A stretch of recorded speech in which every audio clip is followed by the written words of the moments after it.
We are at Book 2, A Farewell to Arms, by Ernest Hemingway.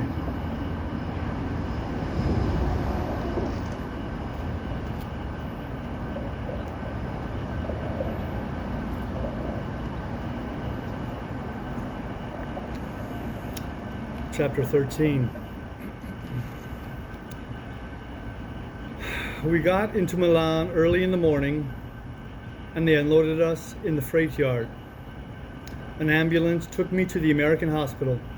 Riding in the ambulance on a stretcher, I could not tell what part of town we were passing through, but when they unloaded the stretcher, I saw a marketplace and an open wine shop with a girl sweeping out. They were watering the street, and it smelled of the early morning. They put the stretcher down and went in. The porter came out with them. He had gray mustaches, wore a doorman's cap, and was in his shirt sleeves. The stretcher would not go into the elevator, and they discussed whether it was better to lift me off the stretcher and go up in the elevator, or carry the stretcher up the stairs. I listened to them discussing it. They decided on the elevator. They lifted me from the stretcher. "Go easy," I said. "Take it softly."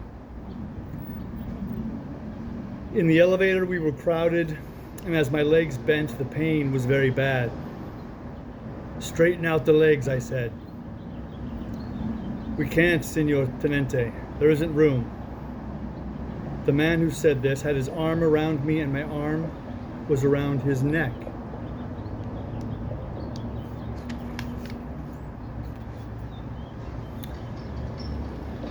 His breath came in my face, metallic, with garlic and red wine. "Be gentle," the other man said. "Son of a bitch, who isn't gentle?" "Be gentle, I say," the man with my feet repeated.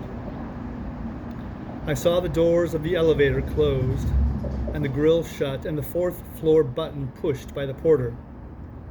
The porter looked worried. The elevator rose slowly. "Heavy?" I asked the man with the garlic. "Nothing," he said. His face was sweating and he grunted.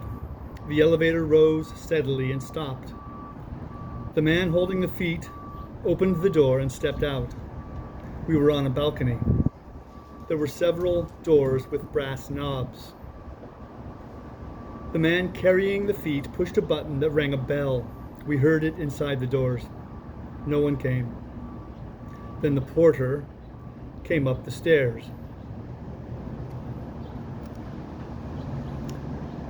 "Where are they?" the stretcher bearers asked. "I don't know," said the porter. "They sleep downstairs." "Get somebody." "No worries." Thank you.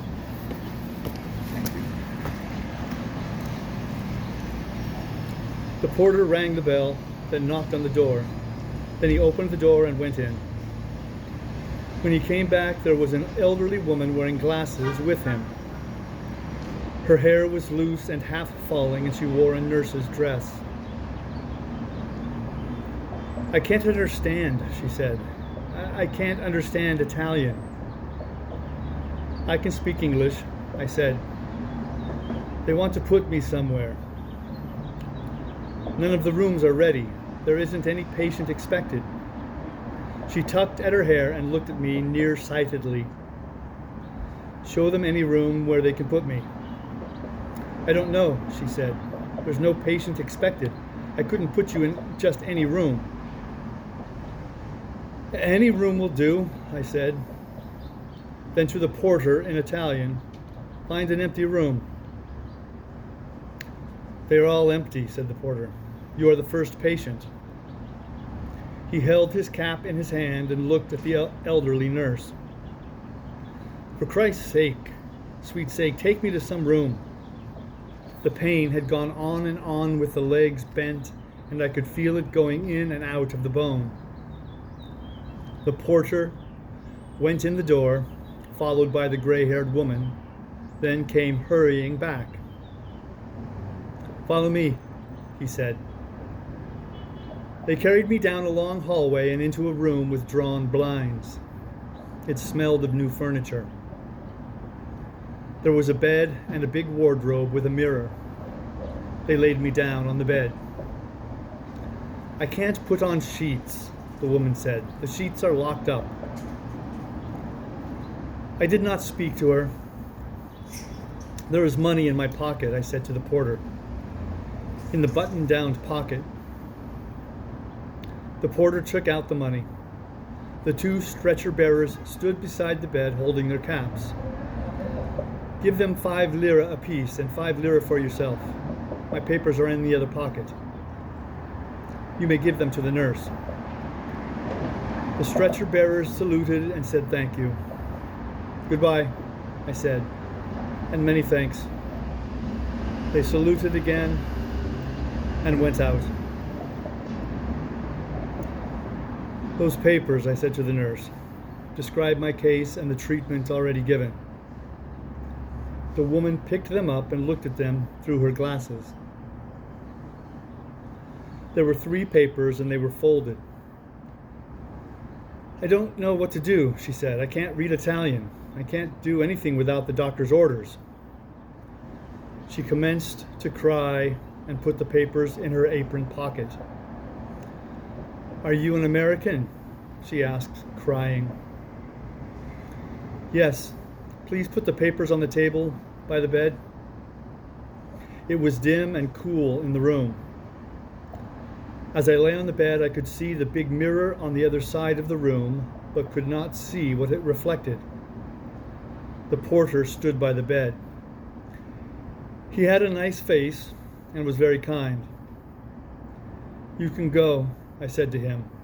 "You can go too," I said to the nurse. "What is your name?" "Mrs. Walker." "You can go, Mrs. Walker. I think I will go to sleep." I was alone in the room. It was cool and did not smell like a hospital. The mattress was firm and comfortable, and I lay without moving, hardly breathing, happy in feeling the pain lessen. After a while, I wanted a drink of water and found the bell on a cord by the bed and rang it, but nobody came. I went to sleep.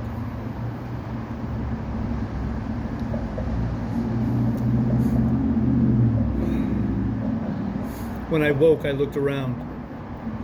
There was sunlight coming in through the shutters. I saw the big armoire, the bare walls, and 2 chairs. My legs in the dirty bandages stuck straight out in the bed. I was careful not to move them. I was thirsty, and I reached for the bell and pushed the button. I heard the door open and looked at it, and it was a nurse. She looked young and pretty. "Good morning," I said. "Good morning," she said, and came over to the bed. "We haven't been able to get the doctor.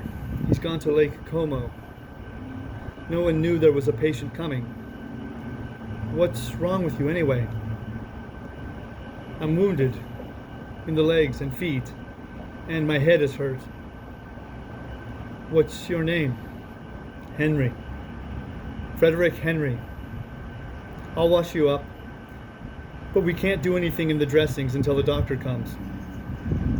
"Is Miss Barkley here?" "No, there's no one by that name here." "Who was the woman who cried when I came in?" The nurse laughed. "That's Mrs. Walker. She was on night duty and she'd been asleep. She wasn't expecting anyone. While we were talking, she was undressing me, and when I was undressed, except for the bandages, she washed me, very gently and smoothly.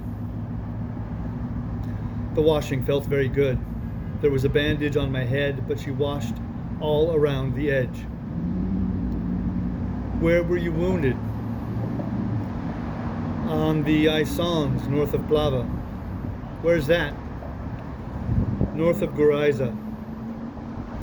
I could see that none of the places meant anything to her. Do you have a lot of pain? No, not much now. She put the thermometer in my mouth. The Italians put it under the arm, I said. Don't talk. When she took the thermometer out, she read it and then shook it. What's the temperature? You're not supposed to know that. Tell me what it is. It's almost normal. I never have any fever. My legs are full of old iron, too. What do you mean? They're full of trench mortar fragments, old screws and bed springs and things. She shook her head and smiled. If you had any foreign bodies in your legs, they would set up an inflammation and you'd have fever. All right, I said. We'll see what comes out. She went out of the room and came back with the old nurse of the early morning. Together they made the bed with me in it. That was new to me, and an admirable proceeding. Who is in charge here? Miss Van Kampen. How many nurses are there? Just us two. Won't there be more? Some more are coming. When will they get here? I don't know. You ask a great many questions for a sick boy. I'm not sick, I said. I'm wounded. They had finished making the bed, and I lay with a clean, smooth sheet under me and another sheet over me. Mrs. Walker went out and came back with a pajama jacket. They put that on me, and I felt very clean and dressed. You're awfully nice to me, I said. The nurse called Miss Gage giggled. Could I have a drink of water? I asked. Certainly. Then you can have breakfast. I don't want breakfast. Can I have the shutters opened, please? The light had been dim in the room, and when the shutters were opened, it was bright sunlight, and I looked out on a balcony, and beyond were the tiled roofs of houses and chimneys. I looked out over the tiled roofs and saw white clouds and the sky very blue. Don't you know when the other nurses are coming? Why? Don't we take good care of you? You're very nice. Would you like to use the bedpan? I might try. They helped me and held me up, but it was not any use. Afterward, I lay and looked out the open doors onto the balcony. When does the doctor come? When he gets back. We've tried to telephone to Lake Como for him. Aren't there any other doctors? He's the doctor for the hospital. Miss Gage brought a pitcher of water and a glass. I drank 3 glasses, and then they left me, and I looked out the window a while and went back to sleep. I ate some lunch, and in the afternoon, Miss Van Kampen, the superintendent, came up to see me. She did not like me, and I did not like her. She was small and neatly suspicious and too good for her position. She asked many questions and seemed to think it was somewhat disgraceful that I was with the Italians. Can I have wine with the meals? I asked her. Only if the doctor prescribes it. I can't have it until he comes? Absolutely not. You plan on having him come eventually?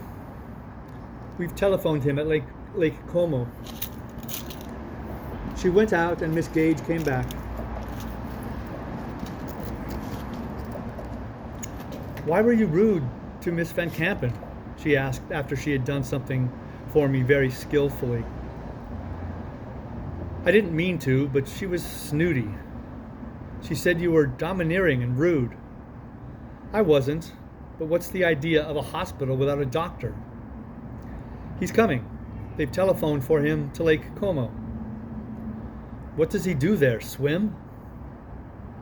No, he has a clinic there. Why don't they get another doctor?